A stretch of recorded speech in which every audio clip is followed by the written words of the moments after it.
girl, and this happened recently. I can still remember the image in my head, playing over and over again.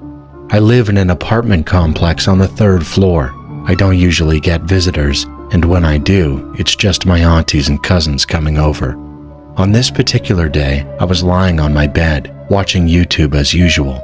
I don't have a phone anymore since it gave me a lot of trouble and then stopped working permanently. Anyway, after watching YouTube, I got up to greet my stepdad as he came home from work. After greeting him, I went back to my room where my brothers were on their bunk bed. I shared a room with them, so I never had privacy of my own. As I was looking around, my brother suddenly said he heard knocking on the door. It was dark out, and I didn't believe him at first. Since I hadn't heard it, I shrugged it off.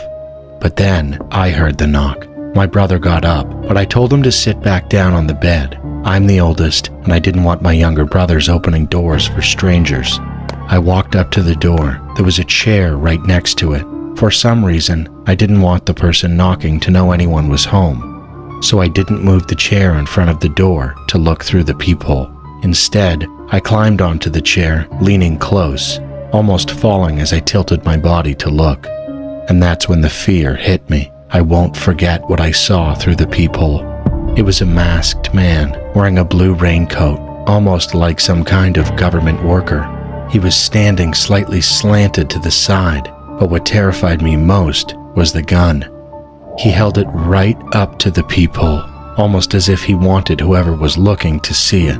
Heart racing, I slowly stepped down from the chair. I slipped off my slides so they wouldn't make a sound. I turned to my brothers and gestured with my hand, shaping a gun, warning them to be silent.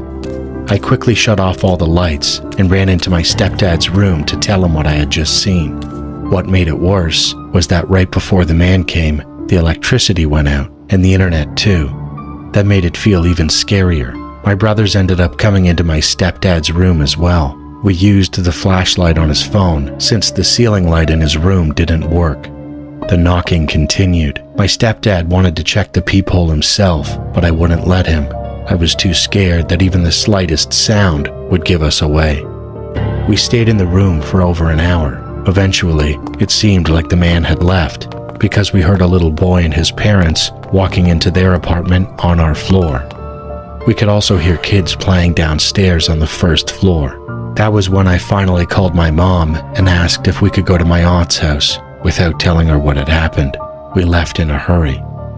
I never saw that man again, but the thought still terrifies me. What if I had let my brother open the door?